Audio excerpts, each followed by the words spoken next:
It's FoosTalk Live. You talking to me? Compelling and lively banter. Are you going to talk to us? Talking foosball. Foosball was how I measured my value as a man. You took that away. Players and fans, promoters and pros. Unedited and raw. Talk. Living in the moment. We have a lot of important things to talk about. All while practicing social distancing. Cool. We'll talk. No big whoop. Let's get this thing started. FoosTalk Live. FoosTalk Live is back, but this time without the live part. While we take a quick breather from our normal Friday night routine, you can sit back and listen to the best of FoosTalk Live. I'm Tom Robinson. Let's take a listen back over the past 8 weeks for highlights of our beginnings with a laundry list of great guests, not to mention callers. FoosTalk Live is brought to you in part by 518 Prints, Foosball Clubs USA, Foosballers the Movie, and Foos by Tony and Foos by Brandon. Truth be told, we had to start by learning the live broadcasting software, and it took some time to master. Right about now, you'd probably be getting ready to grab your wraps and head out to play some foosball. Maybe at your local DYP or your best buddy's basement for some foosball trash-talking pickup games.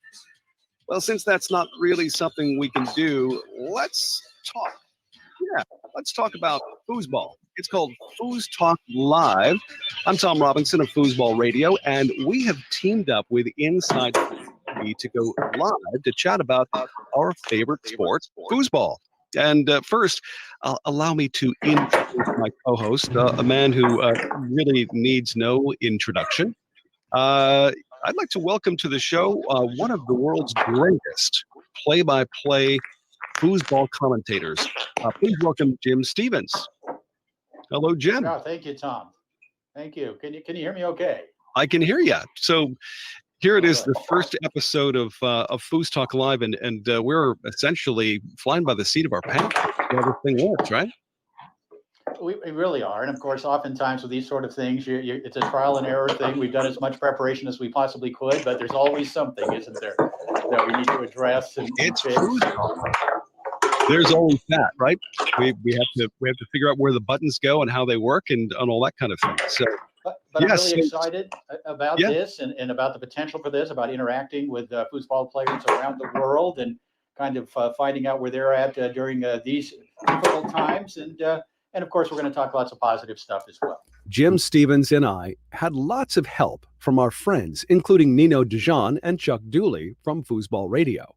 Well, you know, the other thing that I do want to make mention of, and I think we can hear a little bit of practice going on in the background, I do want to welcome along two other very familiar voices for Foosball Radio fans. First of all, I want to welcome Nino DeJean. Nino, are you with us? What's up, guys? Hey, How are you, man? I wondered who was practicing there in the background. That's Junior here practicing Of course away. it is. And happy birthday, Sam. Thank you. Sam's got a 12th birthday going. So what was on the cake for the birthday today, Sam? No cake yet. No cake yet. No cake? Not He's yet. got to earn his cake. He's got to do That's 100 right. snake shots to each corner. He's got to put in his hours first. Understood. Well, you know, the 12th birthday only happens once, but he enjoys it. So now the other person that we want to welcome to the show, of course, is someone that everybody's very familiar with when it comes to Foosball Radio. It's Chuck Dooley. Hey, Tom, how you Chuck, doing? you with it? I am here. Well. Yeah, excellent. And just to let everybody know that you can also refer to Chuck as Super Chuck. That's something we like to refer to Chuck, especially around the foosball table. Super Hey, Chuck, happy Chuck. There you go. First of all, Nino, if you'd like to kick it off, I'd like to ask you, what are you doing to get by in these tough days when we can't get out? It's tough mentally. I mean, everybody, we're down here practicing. We practice every other day. Try to keep going and stay motivated. It's a grind. Right.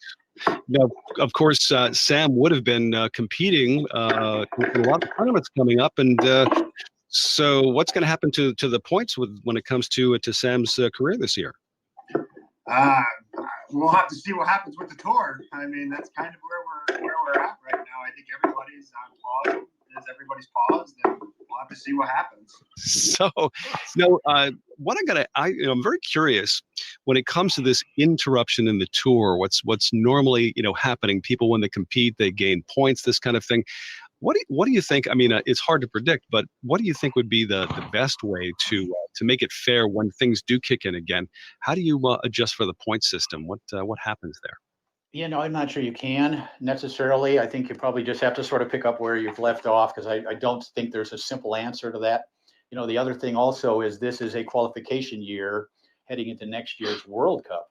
So missing all of these events, some of which would have been qualifiers, I guess we're going to have to sort of concentrate those qualifiers, going into the World Cup of next year, World Championships next year. And so that may be a bit of a challenge, but I think it's one that's manageable. As far as the point system goes, I don't know how you can, make the adjustments necessary to account for, what we're going through here. Right. So welcome to FoosTalk Live, Matt. Are you one of us? Are you Matt McCrory by any chance? Yeah, it's Matt McCrory. Is this Matt? Yeah. Gotcha, Matt. So how are things in Buffalo these days? So I was running 2 events a week, and now I haven't touched the table in 1 week, and that was the first time in a month. So it's basically been a couple hours on a table for the last month and a half. Wow. It's been pretty bad. Your event up there, the IFP event that was scheduled for Buffalo, was canceled a week or 2 ago as well, and I know you were involved with that. I wasn't personally, but I was keeping abreast with it because a lot of my players up here really were excited to participate, and it'll happen eventually. But that was a bummer. But I'm just trying to see how I can time it, kind of like timing the stock market. It's like when should I plan ahead or not? But I think it'll be a lot sooner than if you're watching the news all day. It's starting. I think the prospect. Yeah, I think it's going to be. So, given normal times, what kind of a player base in Buffalo? How many people usually come out for your weekly events? Well, my longest running event is a Monday night, and it's really like a happy hour type event.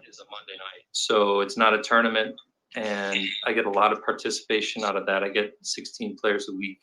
Nice. Mostly beginners. By the way, guys, real quick, and I want to do this every Friday night. I'm enjoying right now, and those of you who know me know I'm an IPA guy. I love to drink IPAs, and right now I've got a Melvin 2x4 double IPA from Alpine, Wyoming. That is really good. It's really good, and you may find out how good here in the next few minutes. But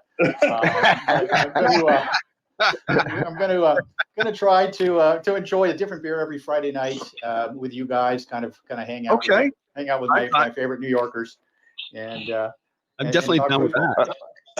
All right, I got to ask you, Jim. What's the alcohol content? It's 10.1, buddy. Oh, it's a hearty one. Yeah. Wow. It's the kind of beer you That's don't gonna have some start kick. the night with. You have a few lesser ones, and then you top it off with one of these. But I'm up to the challenge. There's no question about that. Hey, I do want to welcome another person into our discussion here. Brad is with us, and Brad, thanks for joining FoosTalk Live. How are you? Hi, this is Brad. I'm a first-time caller. Long time listener. that voice sounds Jim familiar Stevens to me. we know that guy. Yeah, it might be. I don't know. Let me tell you a little bit about it's the Inside Foods second chair. Yeah. Nobody has worked more Inside Foods matches with me than Mr. Brad Anderson. Some of the biggest matches in history, and a great partner, great friend. And also, here's one other thing. I guess it's been about 20 years now, Brad, right? Brad created what was then called Table Sports Radio. And he would actually, I don't even remember which platform you used, but we did radio shows from events and oftentimes between events. And it was a lot of fun. He's a pioneer, Tom. Doing podcasts Pioneer. before there was a thing called podcasts. Nice. And now, how did you get that out to people? What was the medium that you used?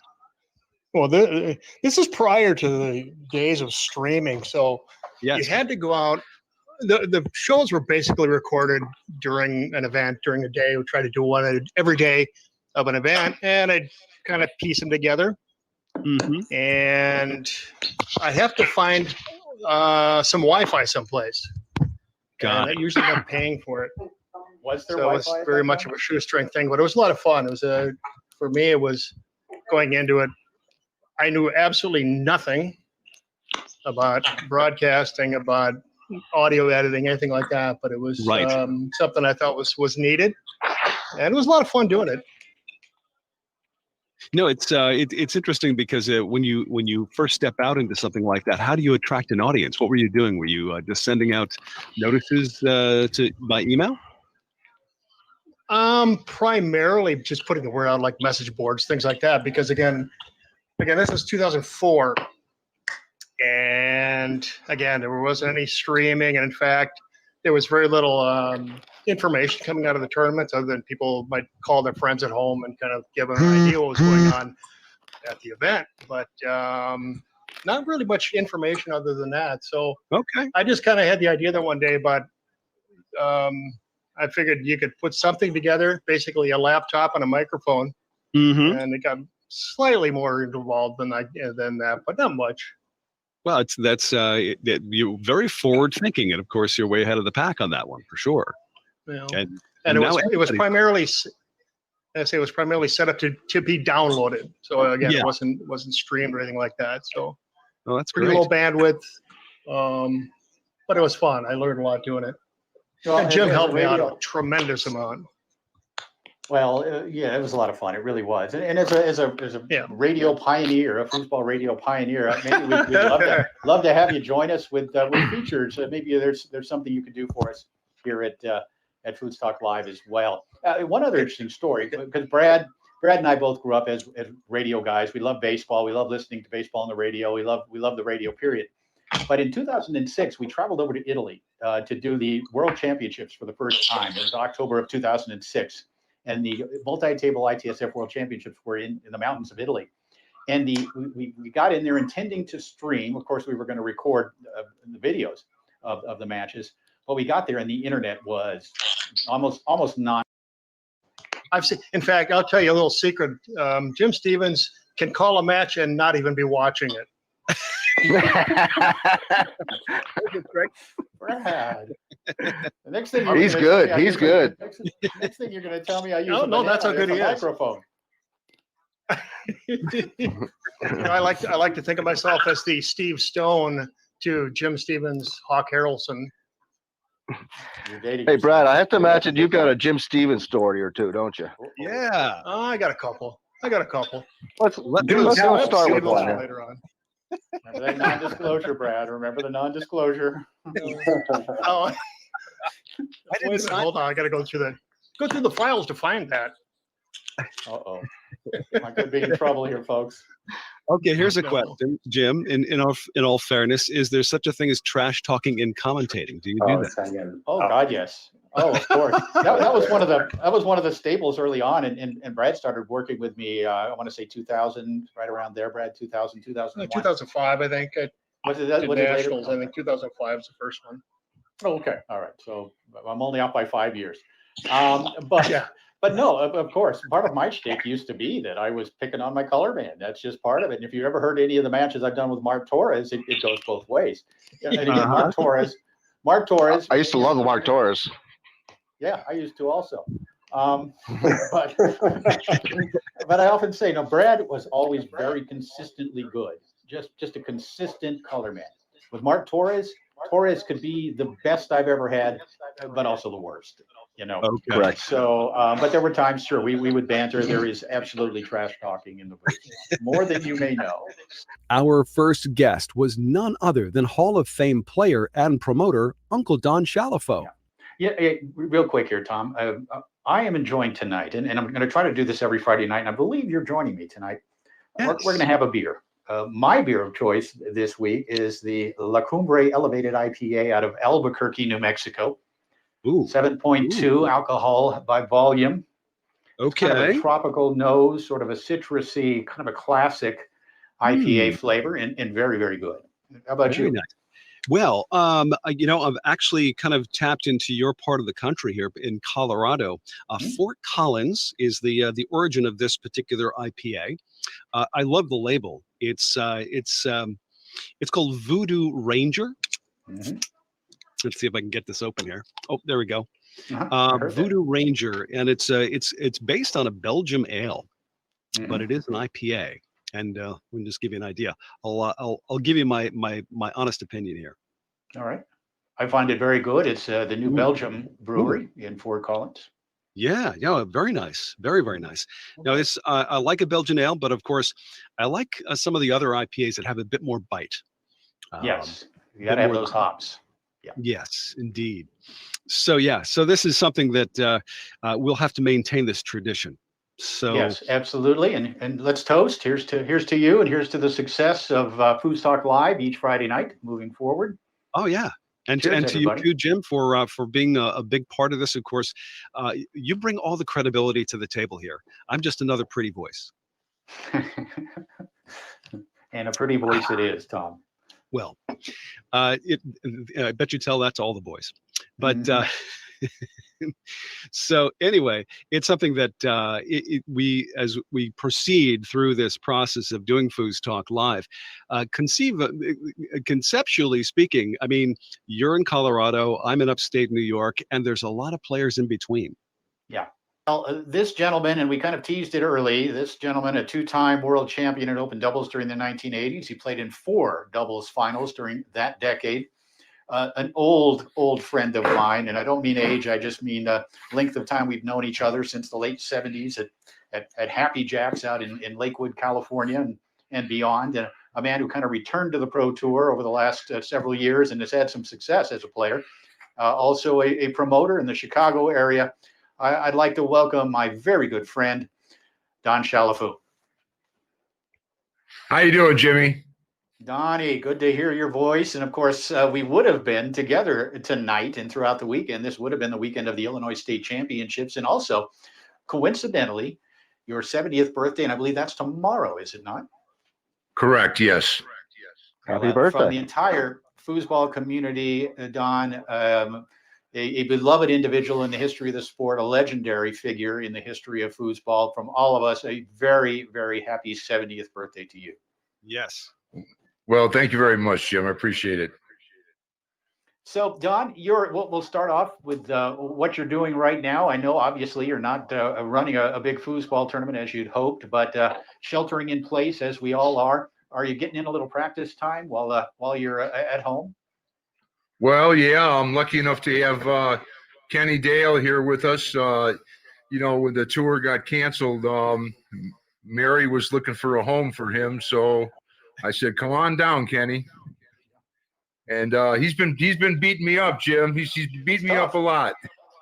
He's very tough, a very good player. He's from Peru. Yes, he but is. He spent the last year traveling around the U.S. and working the tournaments and playing the tournaments and really living the dream, I think, as a true traveling foosball player, as we all kind of did back in the 70s, didn't we? Oh yeah, and he reminds me of us when we were younger, and he's all in, and he loves the game, he loves the sport, he loves the people. He loves everybody loves him too. So yeah, it's a pleasure to have him. Yeah, it really is. And I think you once told me that you first started playing the game of foosball in the very early 70s, didn't you? Well, I started in the Army after I got out of Vietnam. They sent me to Germany. And then the first bar I went into had 6 foosball tables. Whoa. Nice. So that was the beginning of the story. Yeah. Next, we chatted with pro master and rules expert Tom Yore. Oh, there he is. Hello, There Tom. he is. There we go. Yeah. I did it all. I was checking the mute, the unmute, switch from Bluetooth to hardwired, and now all of a sudden, boom, it works. Hello, Hey, everybody. Tom. Great How to you doing, hear Tom? from you, Tom. Yeah, good. You got in about 15 minutes faster than Don Chalafu did last week. So Yes. All right. you hold the record, which could be broken next week. We hope. Yeah. Next time, let's do a test run. Yes, And indeed. officially, I'd like to welcome the chairman of the ITSF Rules Commission, Mr. Tom Yor. We're talking rules tonight. Tom, welcome to FoosTalk Live. Thanks, Jim. As I said earlier that no one heard, great to be here. Appreciate it. Great job as always, Tom Robinson. Nice to meet you. I've been listening to your broadcast, and you do an excellent job, and pretty awesome collaboration here. I'm glad you and Jim are teaming up for this Friday night deal during this whole coronavirus crisis. We're all kind of locked down, but it's cool that we're all getting together and being able to chat some foosball here. A pleasure to make your acquaintance, by the way, and thanks for the compliments. It's hard to know sometimes if it's getting through, but yeah, that's good to know. Thank you so much, and thank you for being here on FoosTalk Live. Oh yeah, happy to be here. And Tom, I know you are you're of course, as we all are, sitting at home, but you've got a pretty good practice partner, don't you? Someone who keeps you on your toes. Yeah. I don't know if it's a good thing or a bad thing. It kind of affects your confidence a little bit, not being able to win anymore. I can win against stationary guys in rod locks. A little more difficult these days. Of course, we're talking about his son Tommy, who has become one of the great players in the world over the last couple of years. And that's got to be a lot of fun playing pickup, well, or not playing pickup games. No, it's fun. Yeah, for sure. He's obviously he's a real talented player and getting more and more difficult to beat. And he's just right now he's a sponge, just soaking up everything he can and learning the game. He's picking everybody's brain and just figuring things out. So yeah, he's on an upward trajectory for sure. Almost sounded like I tried to say surreptitiously, but I would have nailed that one for sure. I've been practicing. Foosball funnies, folks. Go watch it at Inside Foos TV. Surreptitiously does make an appearance with Mr. York. Oh, I knew it would. That was a fun. Good job, Clay. That's what 4 IPAs will do for you. Was it only 4? We were so honored to speak to one of the great lady players of foosball, Liz Hill Moore. Liz, welcome to FoosTalk Live. Thank you. It's an honor to be on the show with Tom and you, Jim. Thank you for having me. Now, were you going to forget Jim's name? Did you have to think about Jim's name there for a second? Is that what happened? No, it's right here on my screen. Liz, are you drinking an IPA tonight?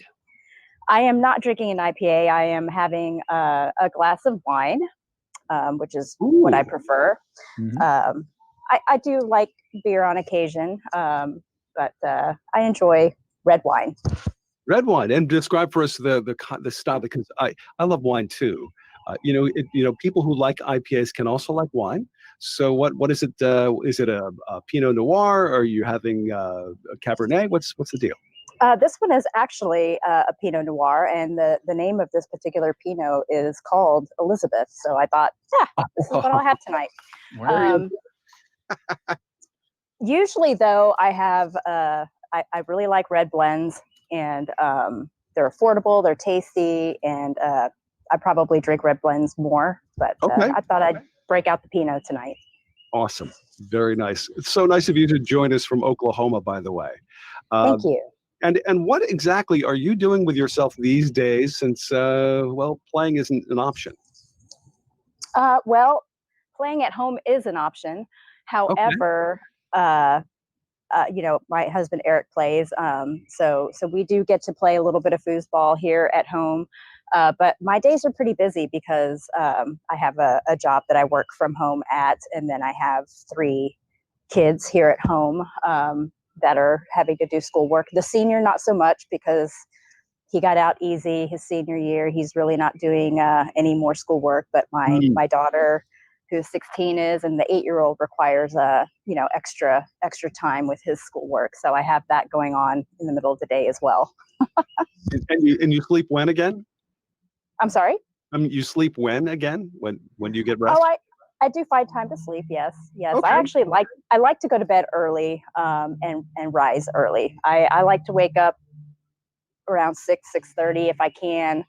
I just like that quiet time in the mornings, and that's when I get in my exercise if I choose to do so. I like to have coffee in some silence, because once the rest of the house gets up, that's it till bedtime. got it. The life of a foosball player when not playing foosball is more or less like everybody else, I guess, right? Pretty much. Okay, I'll take that as gospel. Jim, I know that you watched Liz play at the World Cup this last year. What was that like? Oh, it was super exciting. You know, the United States women have, you know, the men have had such success over there, but the women have had a bit of a tough go of it at times and have lost some very close matches that potentially could have propelled them on. But last year, and I really have to give Liz a tremendous amount of credit here, and she knows this. I've talked to her about it. She was the heart and soul of that team. She was the leader of that team. She unified the United States women's team, and it really showed. And she was also, down the stretch, the team's best player and really did what she had to do, whether it was from the forward position or from goal or whatever was needed. It was an amazing thing to watch, not only you, Liz, and the way you handled yourself in such a professional, high-end manner, but also the way the women came together to finally get that top pedestal, to get that gold medal and win last year in Mercy. And I know how much it meant to you, but tell the listeners a little bit about how frustrating it was at times and how satisfying it was last year. Oh goodness. Well, first of all, thank you for the compliments, but I can't take all the credit because the journey to the finals showcased all the other team members. But it was there were definitely a lot of frustrating moments leading up to the finals match, and of course our opponent was incredibly talented team, the team of Germany, and the teams that we had to beat to get to Germany were tough as well. It was, gosh, it's so hard to put into words sometimes because the team as a whole, it was just the right team, the right blend of the seasoned players and the new young players. Everybody was on the same page. We all had the same goal. We were definitely united, and it was just super exciting. I'm trying to think of who we were playing now. Switzerland? No, it wasn't Switzerland. Maybe it's the wine talking now. But leading up to the before we played the finals match, I watched Jackie bring our team back from behind. We were down, I don't know, 6, 7, 8, 9 points. And Jackie and Keisha scored all those points in a row for the win. Wow. Yes. I mean, there were moments like that throughout the whole competition where different team members just shined. And that finals match was tough. I was really, really kind of nervous, which was a good thing because traditionally I'm a forward, and I really played the whole World Cup as a goalie, which was really different for me, and quite the challenge and very exciting too. Of course, I had a Midori in front of me and playing forward most of the time, and then to be in the finals match and to all of a sudden be back up front was pretty scary. So it but that's what we do. That's what the team is made up of champions, and that's what you do. You just overcome those challenges, and it just came in our favor during that match. Legendary player Dave Gummison graced our presence for the 5th Foos Talk Live episode. Well, our guest tonight is a man who has won 6 world championships. And when you look at that number, that is really impressive. That places him in the top 10 all time among players who have won world championships. And he's also won 4 gold medals with Team USA, member of the Table Soccer Hall of Fame here in the United States. From his home in Minneapolis, Minnesota, please, let's welcome Dave Gummison. Hey, Dave. Hey, Jim. Nice to hear from you. Always fun. And of course, Dave and I spent a little time together a few days ago. We shot an interview for the show we're doing tomorrow, the retrospective of the 2006 World Cup. We'll talk more about that. But Dave, I think this is your first chance also to meet Tom Robinson, our cohort here on FoosTalk Live. Hey, Dave. Hey, Tom.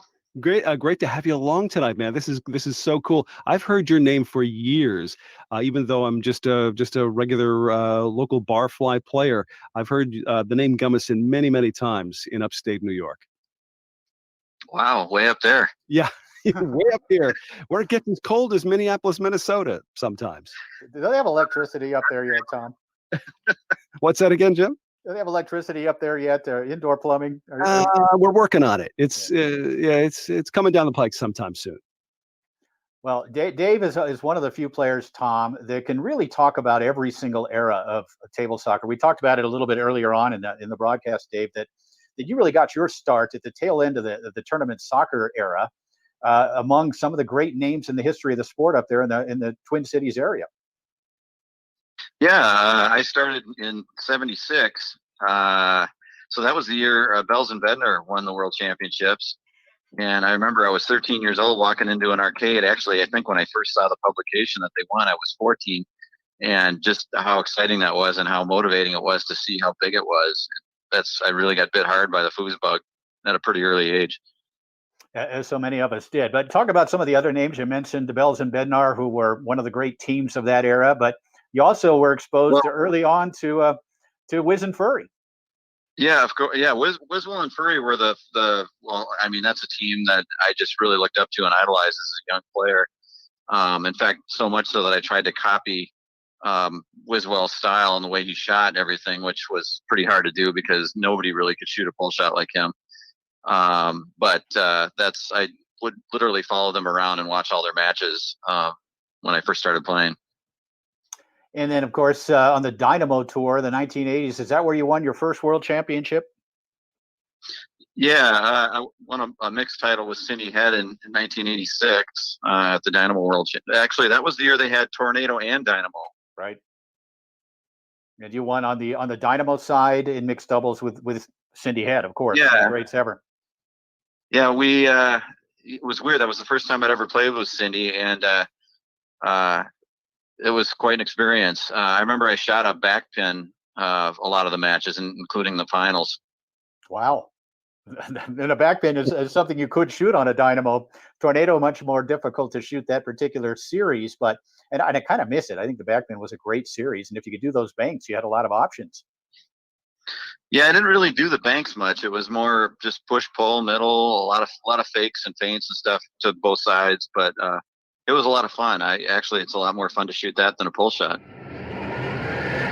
Life took a strange twist, or twister, as I was forced to broadcast from my car during the 6th episode, which happened to feature John O'Brien of Foosball Clubs USA.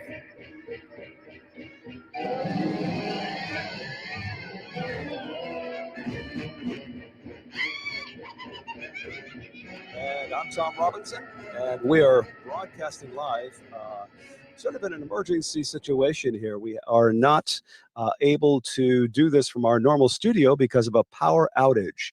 And we are actually doing this from the inside of a car. Certainly like to know if you can hear what I'm saying, but let's invite Jim to join us. Jim, this is a little unusual situation. Jim, are you there? I am. Tom, can you hear me? I can hear you fine. Absolutely. What a yeoman effort by you to get us going not too late from your car. And I was just looking at the radar, and that's quite a storm. It stretches from western Kentucky all the way up into Canada, by way of course, New York State, where you are, and where our special guest tonight is also coming from. Right. But good job by you to travel to a signal and be able to get things going here tonight. Yeah, the technical aspects of this are not difficult if you can find a signal. The hard part is all the trees are down in my neighborhood, so I wasn't able to actually get to a signal from my neighborhood, which is in the middle of nowhere anyway. But as long as you can hear me, as long as we're live, I think we can do this. All right. I guess time will tell, but we will see. And you just got to deal with what, and that's one lesson, of course, we're learning these days, that you just basically have to deal with it with the hand you're handed. And so you made the best of it. We are live and looking forward to a great show. So tonight, of course, it's going to be a little different in the sense that, well, first of all, we're in a different location. But the other thing I think is going to be really different is we're talking about the future of foosball. Our special guest, John O'Brien of Foosball Clubs USA, will be joining us, provided technically he can get through. But he'll be joining us and talking about what he's doing within school systems, not just in upstate New York, but across the country, and developing a program to help kids get involved with foosball in school. What a concept, huh, Jim? No, it is, and it's so important. Yeah, we talked about this, I think, a couple of weeks ago. In the 70s up in Minnesota, there was something called the Nut Goody School Program. And out of that program came 5 different Hall of Famers, American Hall of Famers. Wow. And I think there were something like 10,000 players involved in that state at that time. And we've always thought back and looked back on that and thought, producing foosball players through schools and giving kids the opportunity to play a sport. Maybe they can't play baseball, football, basketball, whatever. But as we know, anyone can play foosball. Oh, and yeah. It gives them something to be involved with. It makes them keep the grades up, the attendance up, and raises their morale. It teaches them lessons, of course, that all of us who are foosball players have learned, how to deal in pressure situations and to overcome challenges. So no, it's all good. It's great. And John O'Brien, of course, the man who has really spearheaded this movement in this country over the last few years, and what an important movement it is. Of that, John or Tom, in respect for John, I'm having a seltzer tonight, a passion fruit seltzer. Very nice. I'm having a cup of coffee, if that. I bet you are. just to keep me going. Hey, I want to welcome Deb Robison, who's also from Foosball Clubs USA. I recognize your name immediately, Deb. Welcome to FoosTalk Live. Thanks for joining us. Hi there. How are you? We're Hi, Deb. well. Nice to hear from you. And of course, Deb and I met each other earlier this year in Lexington at the tour kickoff. I believe you're from Cincinnati or in that area up in Ohio, correct? I am from Cincinnati. Mm-hmm. Well, I just thought while we're kind of waiting for John to join us, I thought that maybe I would just throw out a question for people to think about. When we think about youth being involved with foosball clubs or foosball at all, what I've been really inspired by as I've met foosball players is their stories of who really inspired them, who mentored them when they came into foosball, and how that relationship has impacted their life. And so I'm going to turn the tables a little bit and ask, maybe would you two be willing to answer that question? Like, who brought you into foosball, and how has that mentoring kind of relationship just inspired you and carried you forward in life? Jim, I think that's one that I'm going to have you step into first, because mine is a little odd. But Jim, go ahead. You answer the question. Well, I think it was probably several people. When I first started, it was me and my friends, and none of us had really played before, and we kind of jumped into it and played against better players than us. And instead of being fearful of playing better players, we really embraced it, and we got better rather quickly. But there's a gentleman, and he's in the Table Soccer Hall of Fame, named Ken Alwell, who in the late 1970s was a push kicker, one of the great players on the tournament soccer tour. And I had a chance to read his notes. And back in those days, they were playing for such big money against great competition on a couple, 2 or 3 times a month, that you really had to keep notes, not only on the opponents, but also on your mental approach to the game. And I had a chance to read his notes, and it really changed my entire approach to the game. And it was so beneficial to me. So I guess if I have to credit one person, it would be the great Ken Alwell, the Hall of Famer out of Minnesota. So now, just in the nick of time, our guest for this week has joined us from Foosball Clubs USA. Please welcome John O'Brien to FoosTalk Live. Hey there, guys. Can you hear me? We can. Sorry for the technical difficulties. Oh, it's okay. It's been that kind of night. Yeah. Yes. Well, we had set up one method yesterday, and we had to alter that method, so I had to adjust. John, so I because you're a science person, you're a technology teacher, I need to explain to you that I am so devoted to what I do that I'm willing to challenge Murphy's Law to a duel. You can try and throw a tree at me, you can try and throw a lightning bolt, I'm still going to do this. And did I understand right that you had a power outage over your way? Oh yeah, it's still out. I'm sitting in the parking lot of a darkened convenience store, and I'm hoping they're not thinking that I'm going to try and rob the place. Oh boy! Wow. Hey, Deb, you still on? Yes, I am. Oh, it was so encouraging as I'm frantically over here trying to set things up on my wife's phone instead of my own phone. It was great hearing you jump in there. So yes, it's all you now. Oh, no. Well, that's an interesting thought, because it really one of the messages for tonight is that it's all of us. I mean, this is such you already commented on it. It's such a big job. This is all of us. Yeah. So just before everybody that you're listening to FoosTalk Live with Tom Robinson and Jim Stevens, joined now by not only Deb Robinson but also by John O'Brien. Good to hear your voice, John. Good to hear from you. Glad you were finally able to get online here. I'm of course here in Durango, Colorado. Tom Robinson in his car somewhere in the greater Albany, New York area. Great job by both of you. And I know, John, you probably had a little bit of that weather as well. But we did. We can get down to business now. Deb has been fantastic. We'd love for you to stay on for a little bit, Deb, if you'd like. Yes. Sure, I can do that. But John, talk a little bit about what initially motivated you to get involved with a scholastic program and then to develop Foosball Clubs USA. What was sort of the trigger that got you involved? That nothing existed already. Right. I think I've shared with some of you before. I had no intention, no idea to start a program. I simply brought a used table into my school. I teach technology, and I have a lab, and there was this alcove area, and I brought a table into my school because my children at home who didn't play, when my daughter who did play with me went off to college, they said, "Dad, get this table out of the living room." So I brought it into school. And I shouldn't have been surprised, but the kids really took to it. So this is like 2008, okay?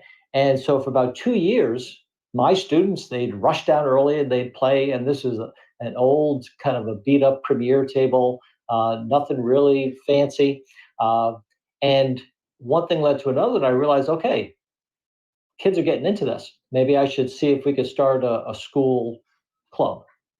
And so I approached my administration and asked them if we could start a foosball club, and they had already seen the students enjoying it. We used the table during sort of recreational afternoons, but they said, "No, we're not starting any more clubs. There's no money for clubs," and so that was a kind of a closed door there. But during that time, I had been reaching out and looking online, trying to figure out, okay, who's playing foosball and what are the organizations, what are the tables being played on. I know you guys were talking about earlier tables. I didn't start playing until I was in college, and so I played on a hurricane table. It was one of the popular tables when I was in college. And so I looked around and I found that Tornado was one of the dominant tables being played on. I saw the Bonzini, I saw this Fireball table, I saw Warrior. And I just started contacting manufacturers to try to see if they could give me a deal to buy a table for school. But then everything came to a halt because my school said, "No, we're not going to start a club." So a few months later, I heard that my after-school program wanted more activities for our 3 to 5 program. And this is very well attended. Students from 5th grade to 8th grade, very, very involved in this program, hundreds of kids.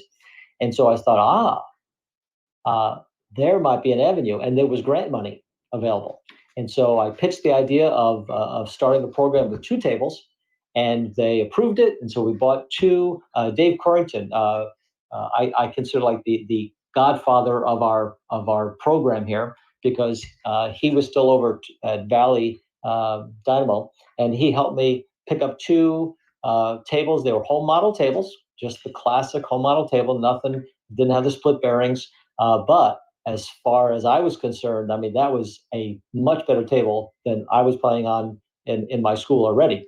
And so after 2 years of this after school program going, I said to the kids, how would you like, and we did in-house tournaments, but what ended up happening is the same kids were playing each other, and it was getting repetitive. And so I said, how would you like to play against other schools? And their eyes lit up and they were like, yeah, that's great. The problem was there were no other schools to play against. And so I started taking my table, the one I brought into my school, I started taking it on the road. Steve Murray gave us a great conversation on what would have been the Texas State Championships weekend.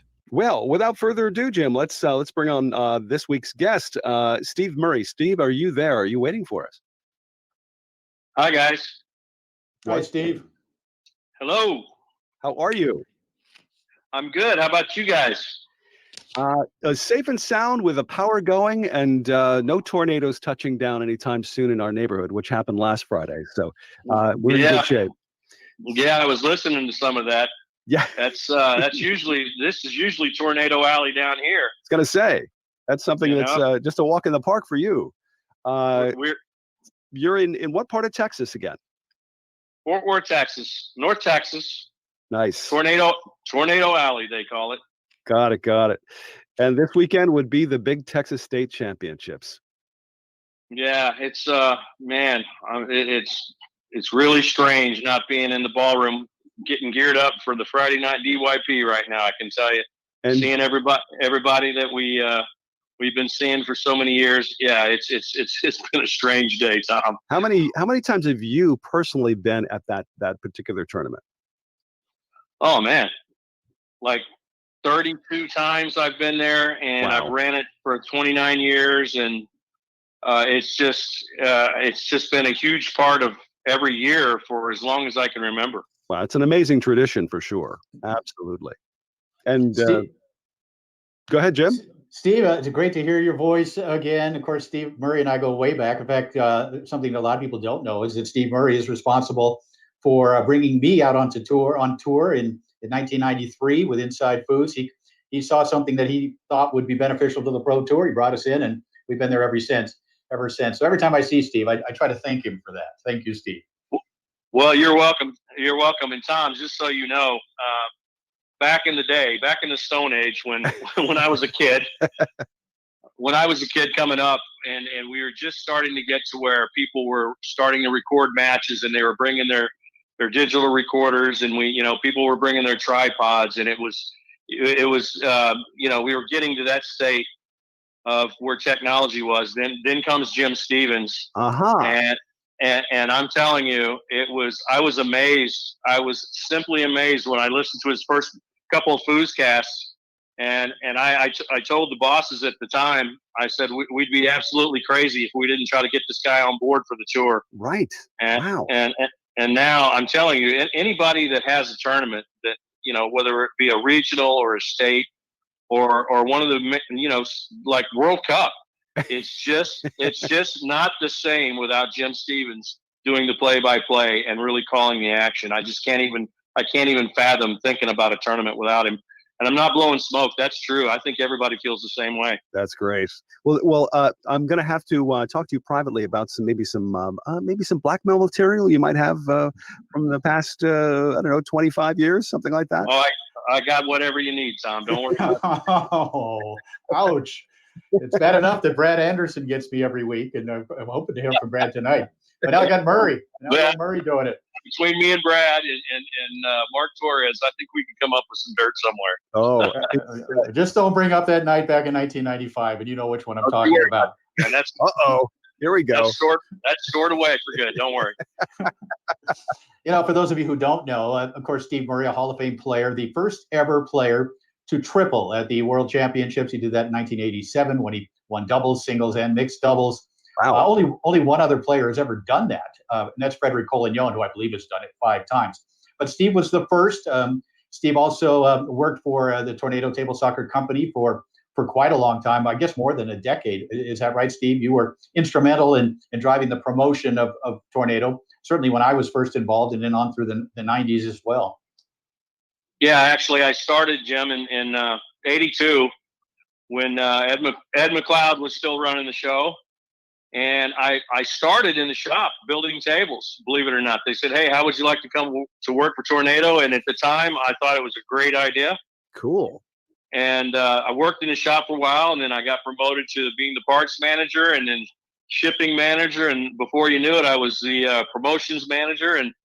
And a few years later, we met Jim, and the rest is history. We lived through yet another near miss with a tornado, and I once again had to broadcast from my car, this time with Tony Sprademan, the #1 player in the world, and Brandon Moreland, who, by the way, gave me some pointers with their new Foosby system. So the main thing I would say that I try to tell people is, like, we can only talk about so much in these sessions, right? And what I reference people back to Jim's Inside Foos videos constantly is, like, set up defenses like you see the pros do.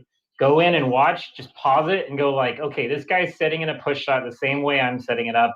What is this defense doing? Pause it and just sit there and stare at it and go like, okay, they're going to move a little bit, but they're not going to move a lot because they're trying to just make sure they're taking away all the angles, right? And so you can pick your options based on a still defense, a screenshot of Jim's great work, right? And so that's something that I try to impress upon is, like, you don't just have to watch Inside Foos. You can like literally just go pause. Okay, what would I do if this other player was across the table from me?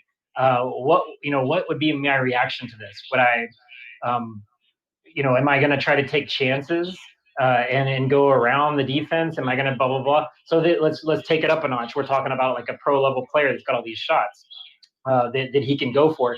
And then we would start talking about, like, okay, what would you do in this situation? You've got Ryan Moore as the goalie on the other side of the table, right? This guy's got an insane 2-bar. If you turn it over to him, you're putting yourself at a disadvantage. So it's not enough just to clear the ball down to the other side of the table, because you're literally putting it into their, like this deadly area of possible getting scored on from the other direction. Whereas you might be playing a guy that doesn't have a good 2-bar, like someone that's good at defense and not good at offense. And so in those situations, it is the right play to just knock it down these easy lanes that are obvious and open. So that's like there's different levels of, like we talked about earlier, the level of player that we're talking to. And it depends on who we're speaking with and what they need help with as to where we go with these lessons. Yeah, I'll keep it quick, relatively simple. And I typically, when I do my lessons, I like to start off by not shredding you like Brandon does. And I want to start off I like to start off with something positive and then shred you later. So like Brandon said before, you move the ball around back and forth very smoothly. Your ball control was really good, and your structure was very good as far as little things. Setting the ball, I'm huge into starting the same way every time. So if you watch me, I never let my opponent set the ball in the middle of the table for me. I always have to have the same routine, no different than a golfer. He'll step up to the tee box and he'll do his practice swing or go through his routine. I'm huge into that. And you seemed very structured in your practice routine and what you did, which I was a big fan of that. Sure. So structure, that's a main thing. We touched earlier on your hand opening up. Mm-hmm. That was hard to be consistent on your 5-bar with. And here's the main thing that I saw with your 5-bar series passing. So you're doing a stick series, correct? Yes. Well, with a stick series, the goal is there's two types of two ways to accomplish this goal of making a pass. There's an I beat you, meaning I need to beat you with speed to the open hole, or I fooled you. And the way you do that is something like with a brush, where you're going to throw hitches and kind of get them to jump out of the way, perhaps throw a hitch and pass at their guys. So with you're doing a stick series, so you're going to need speed. So when you approached your passes, whether it be a wall or a lane, the passes were very smooth, and you were executing them and catching them, but you weren't putting anything on them. The effort was very like lackluster. You didn't really. When I do a wall pass, I'm trying to pull the 5 bar to the wall, or in my case, push it to the wall as fast as I possibly can, as hard as I can, because that's how you're going to get the most speed. And you just kind of pulled it over there smoothly, like very nonchalantly. So for me, I would say I don't care if you catch the pass. I don't care if you execute it. I want you to learn that muscle memory, to pull it over as hard as you can and be able to practice executing that way. And that doubles for your pull shot. I'm not a pull shot expert by any means. Your split looked good, and also on your setup, I like that you didn't just hand set it and shoot it. You hand set it and kind of rolled it over there and got into a good set. So, like I said, I really liked your routine, but I'd like to see you put more effort into trying to execute harder and faster, because with the series that you chose, it requires speed. 8 weeks have come and gone for FoosTalk Live, and we have only just begun. Listen in again next week as we bring you more compelling conversation about our favorite sport, foosball.